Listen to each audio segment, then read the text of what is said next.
আসসালামু আলাইকুম। আজকের আমি বানাবো চিকেন একদম ঘরোয়া পদ্ধতিতে। আমি যেমন বাড়িতে রান্না করি সেরকমভাবে আজকের আমি রান্না নিয়েছি। আর আজকে আমি চিকেনটা আলু দিয়ে রান্না করব। সেইজন্য আলুও কেটে নিয়েছি।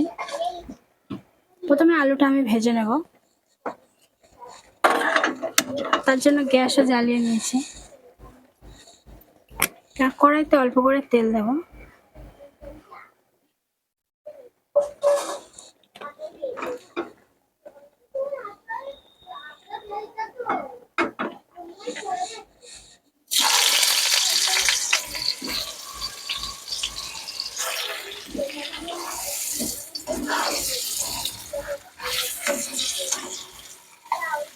আলুটা কত সুন্দর লাল লাল করে ভাজা হয়ে গেছে। আলুটা ভাজা আমার কমপ্লিট। এবার আমি তুলে নেব।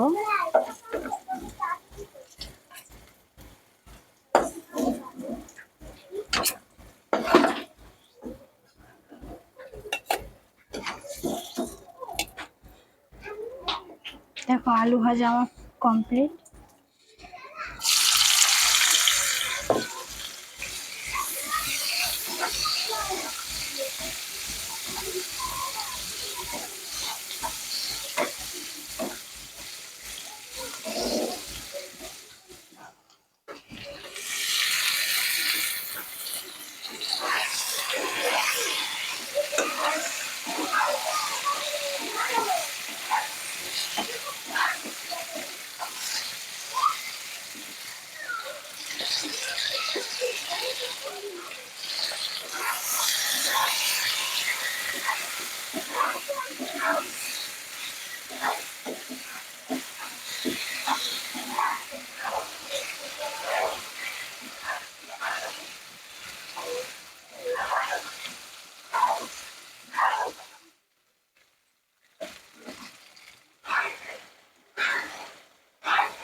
মাংস আমার প্রায় কষানো কমপ্লিট।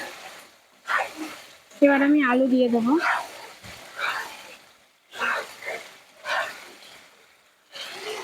আমি আলু দিয়ে দিচ্ছি।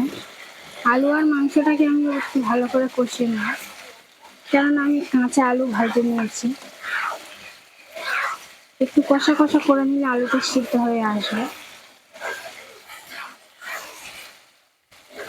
আজকের আমি মাংসটা কষাচ্ছি, একদম অন্য কোনো মশলা আমি ব্যবহার করিনি, যেটা আমরা সবসময় বাড়িতে ব্যবহার করি। যেমন তরকারি রান্নার সময় ঝাল, হলুদ, নুন আর আদা রসুনটা, এটা এইটুকুই আমরা তরকারিতে দিই। আমি সেই মশলাটুকুই তরকারিতে দিয়ে আজকে রান্না করছি। অন্য কোনো মশলা কিন্তু আমি আজকের ব্যবহার করিনি। আর এমনিতে মশলা কম খাওয়া ভালো, সেই জন্য আজকে আমি একদম অল্প মশলাতে আমি তরকারিটা রান্না করেছি।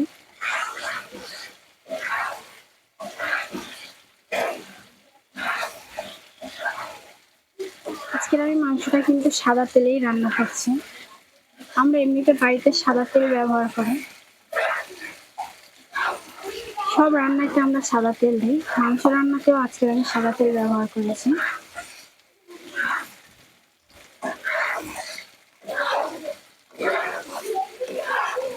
আমার কিন্তু কষানো কমপ্লিট। আলু আর মাংসটা ভালো করে কষিয়ে নিয়েছি। কড়াইতে এবার ধরে বসছে। আমি এবার অল্প করে পানি দিয়ে দেবো। যেটুকু আমার দরকার সেটুকুই দেবো, বেশি পানি দেবো না, কেননা আলু কষাতে কষাতে সিদ্ধ হয়ে এসছে, মাংসও সিদ্ধ হয়ে গেছে। আর আমি অল্প পানি দিয়ে এটা রেখে দেবো।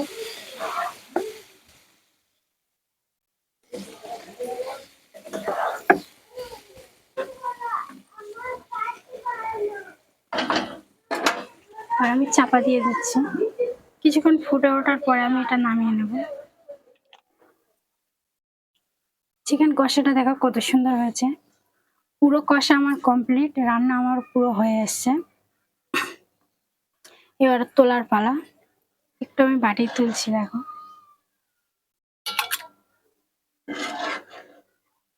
সত্যি কিন্তু একদম অসাধারণ সুন্দর হয়েছে। আজকে চিকেন কষাটা কিন্তু আমি বাড়ির সমস্ত মশলা দিয়ে রান্না করেছি। কোনো এক্সট্রা মশলা, গরম মশলা বা তেজপাত এসব কিছু ব্যবহার করিনি। একদম ঝাল, হলুদ, নুন আর আদা রসুন দিয়ে। আজকের চিকেন কষাটা কেমন হয়েছে অবশ্যই কিন্তু কমেন্ট করে জানাবেন। ভিডিওটা এই পর্যন্ত। আবার দেখা হবে অন্যদিন অন্য একটা নতুন ভিডিও নিয়ে। আজকের এই পর্যন্ত।